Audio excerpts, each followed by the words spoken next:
Bonsoir à toutes et à tous. Bienvenue à la finale d'Eloquentia, le concours d'éloquence organisé par Isegoria, la tribune étudiante d'Audencia dont Margot ici présente est la présidente.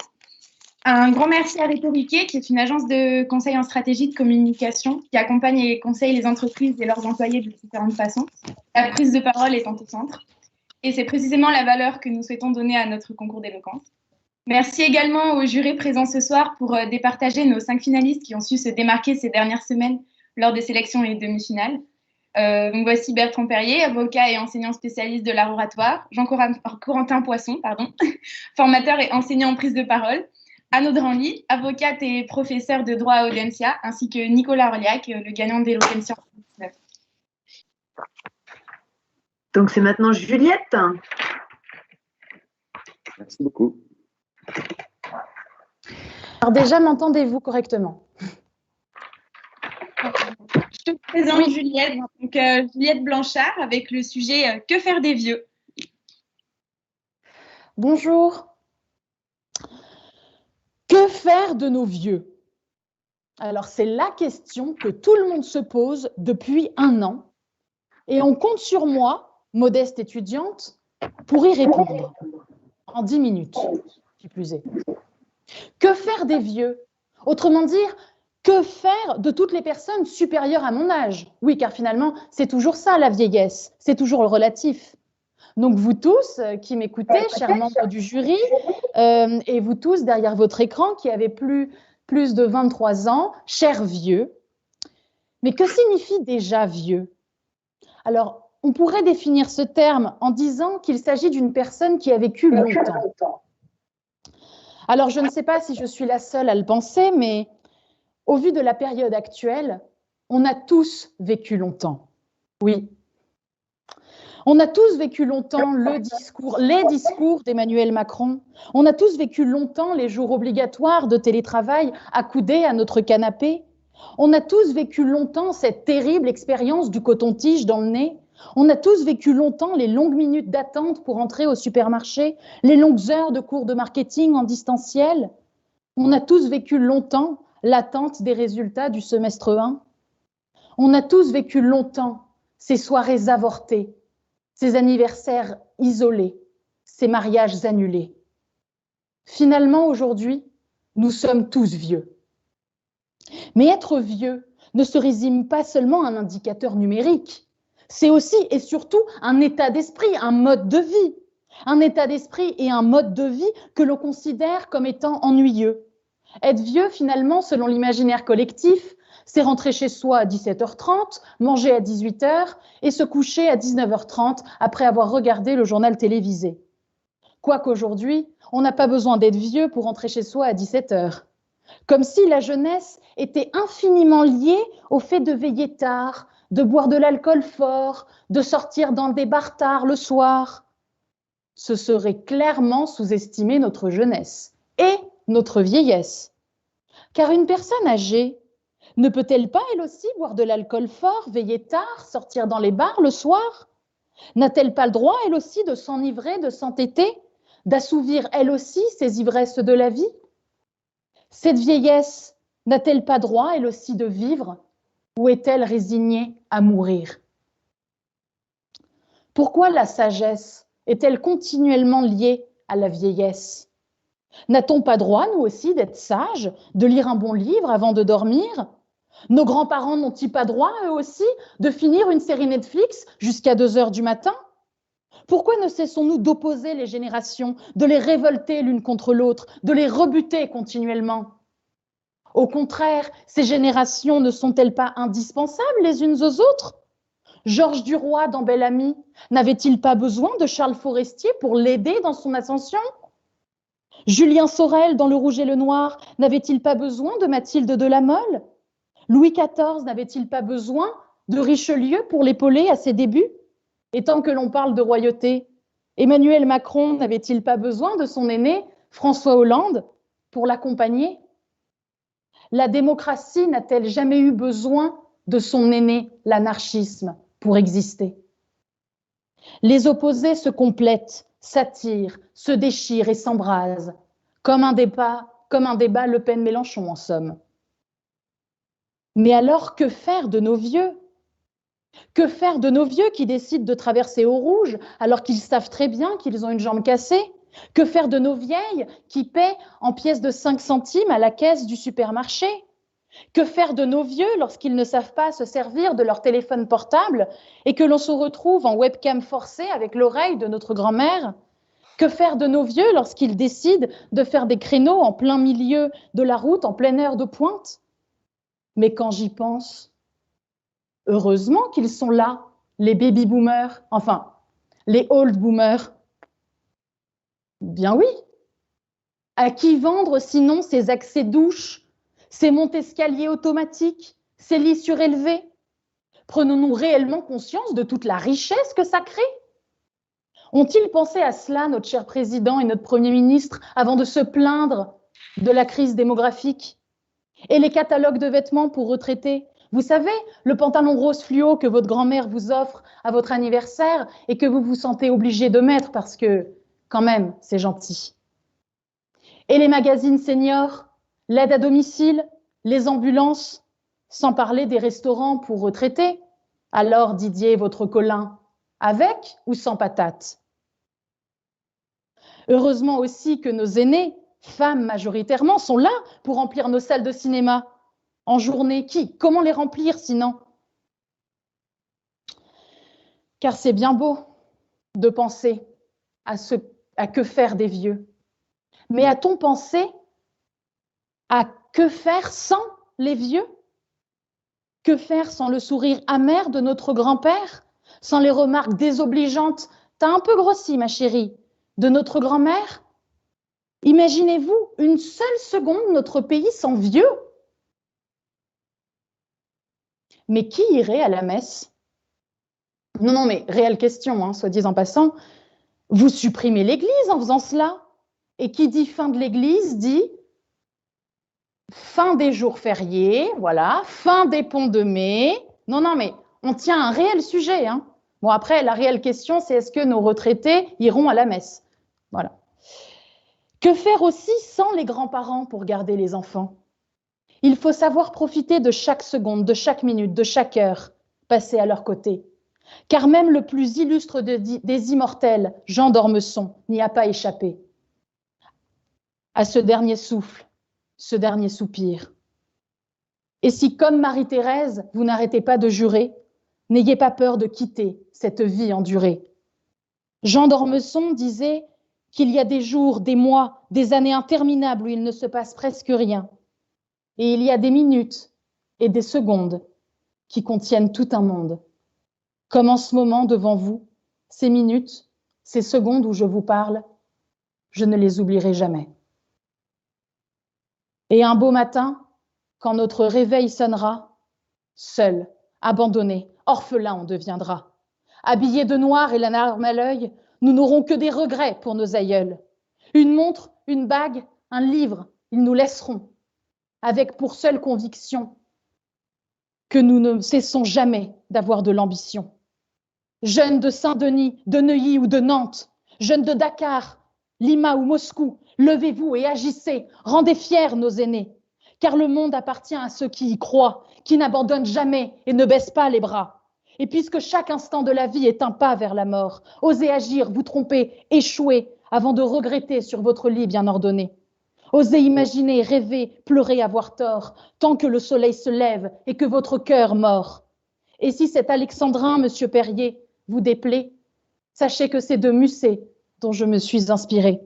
Et si ma plaidoirie, madame Audranly, vous surprend, sachez que c'est à Lysias à qui je dois ce feu ardent. Ô temps, suspends ton vol, et vous, étudiants propices, suspendez votre cours, laissez-nous savourer les rapides délices des plus beaux de nos jours. Assez de personnes aujourd'hui nous implorent de ne pas assez vivre et de vivre bien, vivre fort, vivre au quotidien, vivre heureux et vivre serein. Que faire des vieux? Je n'en sais trop rien. Je sais juste que le temps passe, malgré ces quelques mots, et qu'auprès d'eux j'aimerais être pour partager mes mots. Et alors que l'horizon s'assombrit à chaque journal télévisé, heureusement qu'il nous reste nos aïeux pour espérer. Merci à vous.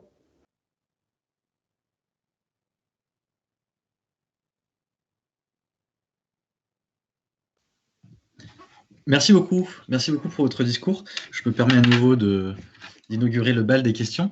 Avant ça, une petite remarque. Vous disiez que les églises étaient pleines de vieux.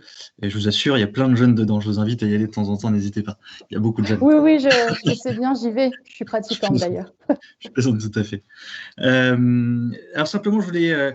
forcément, ce sujet m'inspire un de mes textes préférés, qui est de Samuel Ullmann, le texte Être jeune, qui disait notamment on ne devient pas vieux pour avoir vécu un certain nombre d'années, on devient vieux parce qu'on a déserté son idéal, renoncer à son idéal, les années rident la peau, renoncer à son idéal ride l'âme. Donc, après tout ce que vous m'avez dit, selon vous, est-ce que vous pensez qu'aujourd'hui, les jeunes sont vieux ou sont jeunes? Aujourd'hui, je dirais que les jeunes sont tous jeunes, dans le sens où on a tous soif d'un nouvel idéal. Et on peut le voir d'ailleurs dans la rue. Regardez en Algérie, regardez en Roumanie, en Hongrie, en Autriche, en Pologne, ou même outre-Atlantique dans les pays sud-américains. Aujourd'hui, les jeunes veulent changer les choses parce qu'ils ont eux-mêmes un idéal. Et c'est pour cela que finalement, aujourd'hui, la jeunesse ne se résigne plus, n'accepte plus. Et c'est également pour cela que je vous réponds par la positive que oui, finalement, les jeunes sont jeunes. Merci beaucoup.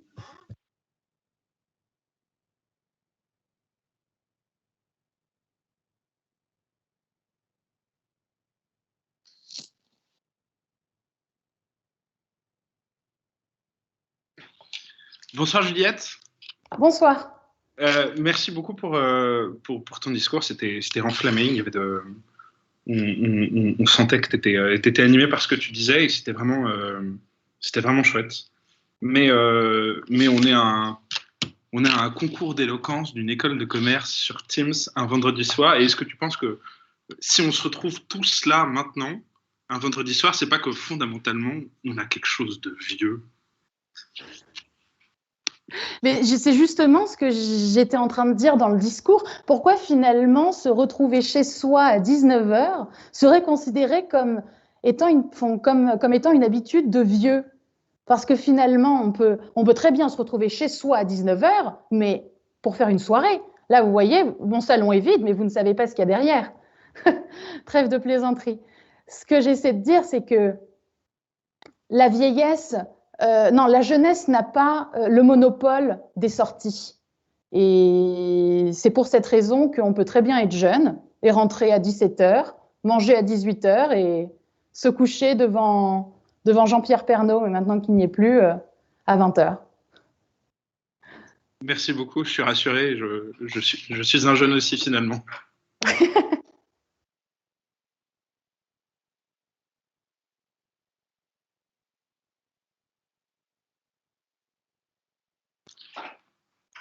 Madame, votre micro est éteint.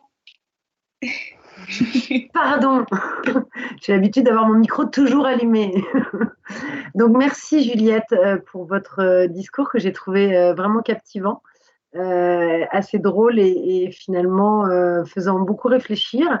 Et merci aussi pour avoir parlé de Lysias, justement en vous adressant à moi, parce que je ne connaissais pas Lysias, donc j'ai été voir la source infime que nous avons tous entre les mains. D'où vous vient ce goût pour l'éloquence, Juliette?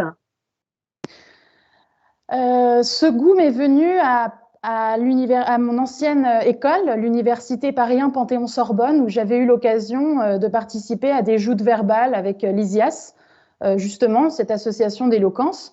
Et j'y avais pris goût, et c'est là où j'ai en quelque sorte fait mes classes aussi.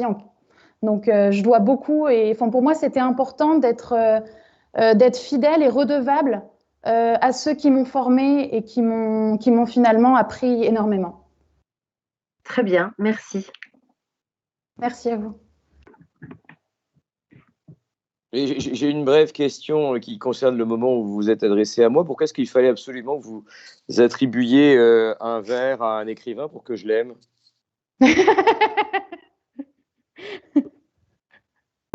Non, c'était surtout pour être sûr de pouvoir vous captiver au maximum. Mais bien sûr, je doute qu'en tant que brillant avocat et éloquent, vous aimez Musset. Ça, je n'en doute pas. Mais non, c'était tout simplement pour vous Mais faire je ne une viens pas petite dans un concours d'éloquence pour écouter Musset, j'avoue, pour vous écouter vous. Oui. Non, mais c'était des petites phrases pour vous remercier d'être là ce soir également. Ah, donc il n'y avait que Madame Audranly et moi-même qui méritaient d'être remerciés de leur présence. Les autres font Alors ça non, gratuitement. figurez-vous Vous êtes bien que peu de j'avais choses, hein, inséré... Jean-Corentin et Nicolas. Non, mais j'avais inséré d'autres Nous ne sommes phrases que des pour vermisseaux. Nicolas et pour les deux autres jurys, sauf que finalement, c'était tellement... c'était des phrases qui ils n'auraient pas mérité... Enfin, c'est des phrases qui n'auraient pas été à leur hauteur, finalement. Ah oui, alors que nous, c'est pas grave. D'accord, ok, très bien.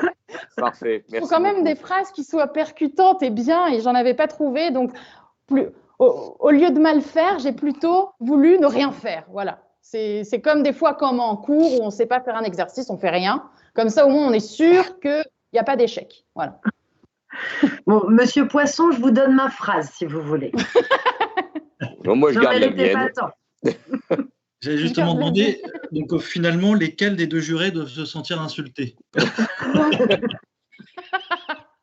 Non, c'était pas du tout le but. Je vous enverrai des phrases alors. J'y compte bien. Oui, je crois que vous avez un peu de travail là. Ouais, La soirée n'est pas finie. Oui, ça c'est ce que j'ai compris là. Merci en tout cas.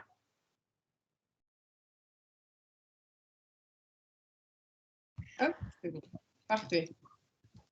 Ah, parfait. Voilà, tout le monde est là. Donc, on va faire l'annonce des résultats sur le podium, en partant du 3e jusqu'au 1er. Et c'est Noélie qui fait l'annonce des résultats. Donc, en 3e position, on a Julien Delomo. Bravo à toi. En seconde position, on a Charles Maté. Bravo. Bravo. Et le grand gagnant de la 8e édition, je dirais plutôt la grande gagnante, Juliette Blanchard. Bravo. Bravo. Bravo. Félicitations. Bravo. Bravo à tous. Et bravo à tous, félicitations. Merci énormément. Bravo. Et on fera une remise de prix, mais après les vacances, pour essayer de pouvoir se retrouver et vous redonner vos cadeaux tous ensemble. À Odense. À Odense. Bonne soirée, au revoir. Bonne soirée à tous. Allez, fêtez Au ça. revoir. Profitez-en. Merci. Passez un bon week-end. Ciao. Merci. Et merci à l'organisation. Merci, Oui, oui, bravo pour Merci. l'organisation. C'est À la pas régie aussi qui a bien assuré. Bravo encore. Bonne soirée, bon week-end à tous. Au revoir, monsieur. Merci, au revoir. Et merci Monsieur Bon Poisson. week-end, au revoir. Je vous en prie. Au revoir, bon Au week-end. revoir.